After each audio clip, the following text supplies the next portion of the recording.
Once again, you've shown great heart to battle back to get a really, really good point there. Yes, I've got to say that today we needed that crowd today. We needed our supporters today. The players, that's belief, energy, extra inch that we need to get something out of the game today. And I've got to say, fantastic backing, fantastic support. 2-0 down, it's one of those you're thinking, nothing really in the game. Lapse of concentration, a penalty that is, you think, without getting into trouble.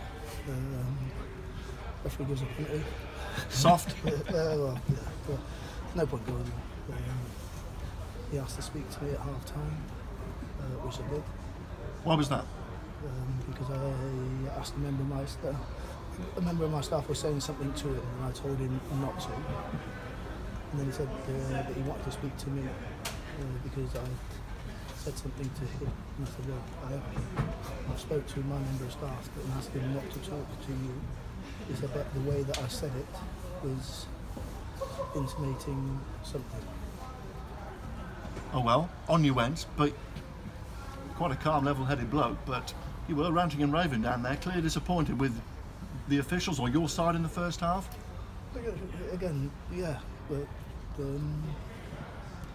I don't like it. I like things done right, and I manage. I want them to referee. I don't want them to gamble, guess, see what they give, and give what they say. Some of the things you're thinking somebody with a slightly better understanding of the game would understand about the time wasted, some of the collapses that the players went down. I think sometimes MK Dons were going down with a twisted sock. I'm thinking, surely the referee could see that. I dare say it's part of the game. Oh yeah, it's gamesmanship and everything like that. And yeah, fair play from their way from them 2-0 down. They had the opportunity to kill the game. I've done it once or twice myself, so I understand it. Must have been disappointed with the second goal in particular. Player allowed a turn 8 yards from goal. Good finish, but that really put it on the back foot. Yeah, it did. Again, I've had a word with the players afterwards.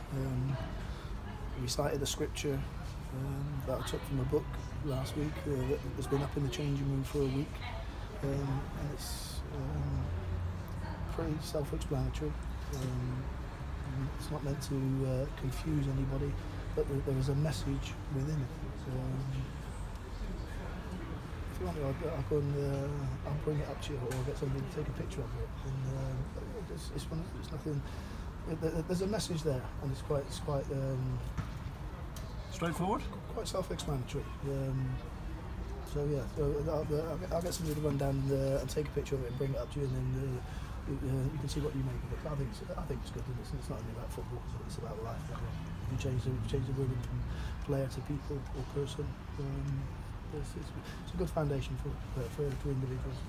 We stood here on Boxing Day, and I asked you how you were going to get your players to raise themselves again to deliver the first half performance against Swindon here.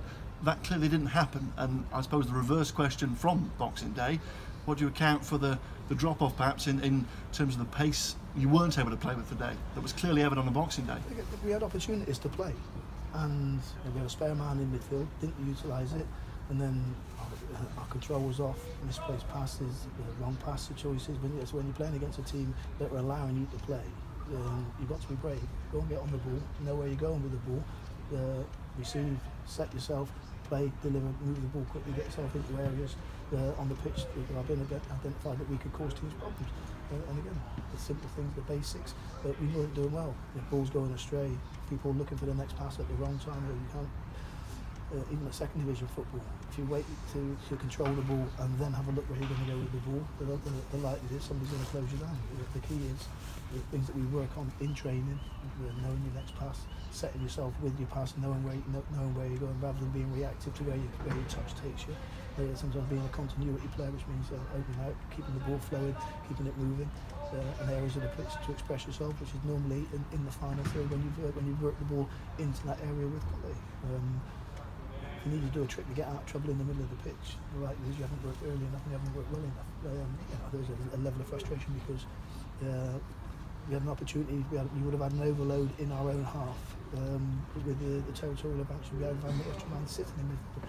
Didn't think we worked hard enough, didn't move the ball quickly enough at the back to get the ball out, to get a man advance up the pitch, and then it's about picking the right pass. We knew that we could cause some problems in wide areas if we could get the ball there very quickly.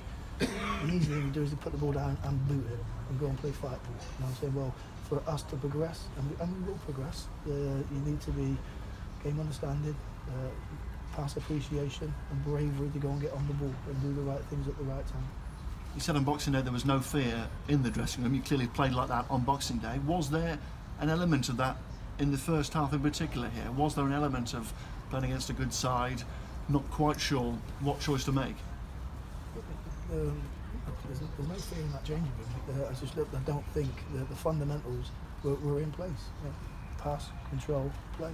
And their fundamentals, I think what it proves is that the work we're doing, we're still very much, as a football team, very much still on page one, because the basics and the foundations you need to improve on. And in fact, you find the better players, the more players you've got that have got a foundation and the fundamentals in their play, the quicker we're able to progress as a football team. And then what you need, then you need the characters and you need the demanding personnel, people in there that the foundations that they've got have got to be rubbed off on other people that sometimes are a little bit loose, a little bit untidy.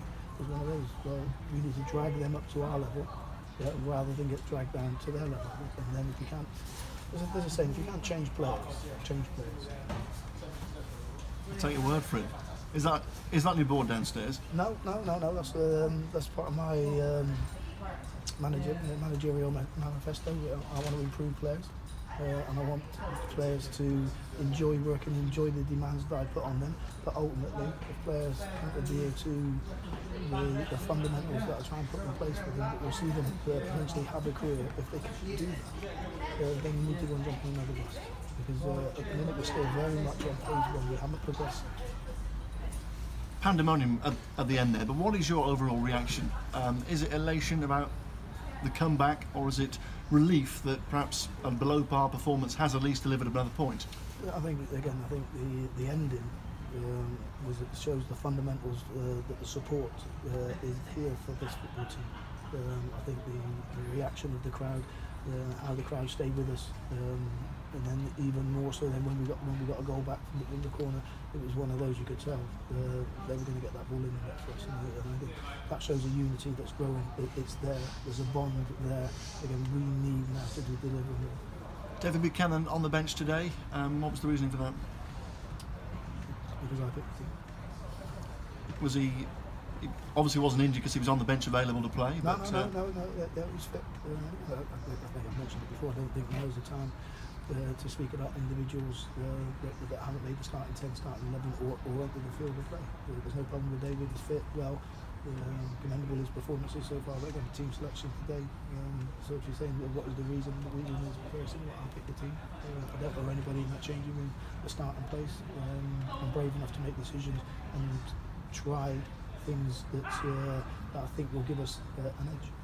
And you've got to pick a team now in another 3 days' time, because the games keep coming, don't they? And it's a difficult test out at Forest Green. Yeah, it will. It'll be another team that want to play football, want to express themselves. They've got a brand and a style of football that suits the players that they've got in.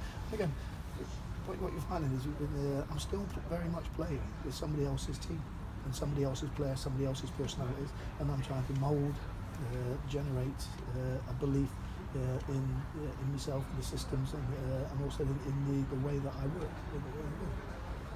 Players are coming on board, players are staying on board, and players are adhering to the structure that we're trying to put in place. And sometimes what they need to. I think it's not so much a nervousness. It's one of those. It's the case of well, there's more to come from these players. I know there is, because I see it on a weekly basis, and then sometimes they get to a game day and it's not natural for them. They need those constant reminders. And they think, well, yeah, so I mean, that's what it says. We're still on page one because we still need to work at the fundamentals and the foundations. There's a good belief in the change room and a good desire, which always helps, and a good spirit in the change room. And now we need more demands, because a couple of times then when people go slightly below, it can't always be me. Sometimes that's got to come from within. Sometimes you need to grab hold of people and say, well, you're better than that. I'm lucky is a word that's usually is around football clubs that don't succeed. You could say it can mean the same things when you say to somebody you're better than that. You need to be better than that. You need to do better than that. Within a training environment, that sounds a hell of a lot better than unlucky, because you find unlucky people keep on being unlucky. They're doing the wrong things continuously. Tell somebody not to do that because it's not the right thing. Be better at what we do. It shows them there's an opportunity for those players to improve. If they don't improve, then, like I say, if you can't change players, change players. And you will have a